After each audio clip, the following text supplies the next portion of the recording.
You transferred in last year from Utah, got on the field right away in your first year. So let's start there. What went into the decision to transfer, come back home?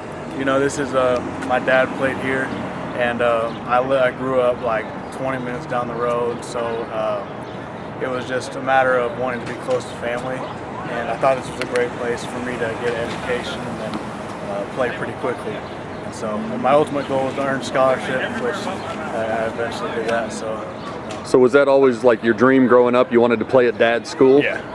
I've been coming here. I came to games ever since I was a little kid. So it was always a goal to come here, and I did that. So. All right, so a lot of guys want to play at their father's school. Your dad is all over the record book with more tackles than anyone in school history. Was there any hesitation at all, like coming here and being compared to your dad no matter what you did on the field? No, I knew that, that record is not possible to break in today's game. He's got 649 tackles, I think. It's like, no one's ever going to touch that, and I knew he would support me with, however my career went. And so it's going pretty good so far. So did he try to recruit you and help you make the decision to transfer? He was all whatever I wanted, whatever made me happy. Coming out of high school, Utah was really all that I had, preferred walk-on wise. So I went there, and didn't work out, but I think in the end it worked out. How often have you heard the comparisons?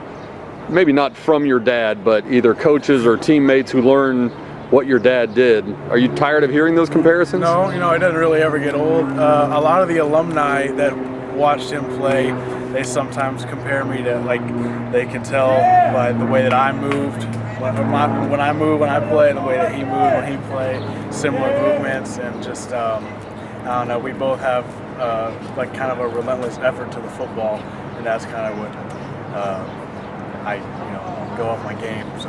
All right, I got to meet your dad last fall and asked him about you as a player. What would you say are the similarities or the biggest resemblances between you and your dad? I'd say first off, relentless effort. We both fly around with the football. He pulled up film from him, film from me in high school, and out here it's just running to the football. Toughness, and we love to hit.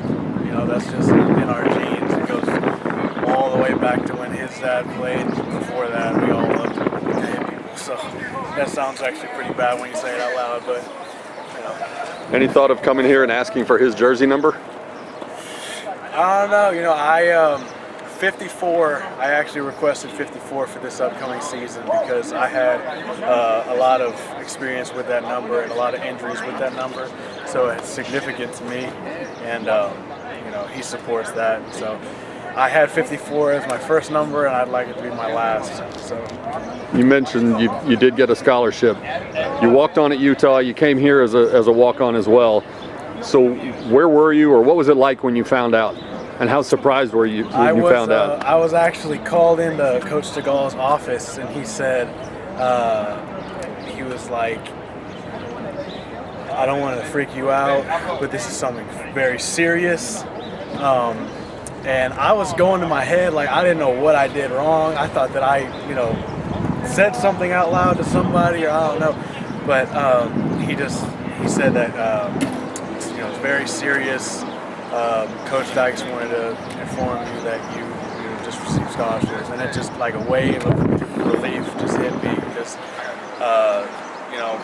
if you're a walk-on, you understand the path is really hard, and you're always at the back of the line, and you got to work your way up, and it's just it was a huge blessing for me and my family.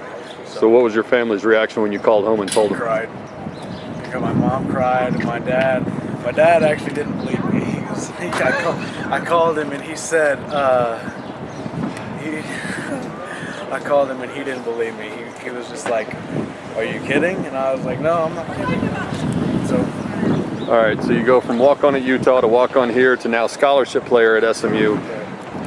So with that in your back pocket, what were your biggest goals for this offseason? What are you trying to improve the most before 2019 season starts? Right now, I'm trying to, I'm still playing defensive end. I want to be a consistent player on special teams like I was last year. My run fits have gotten a lot better, and I'd like to improve on my pass rush going into the fall. so I can be a guy that Coach Dorner can trust on third down for my speed. So that's the goal, just get more playing time at defensive end.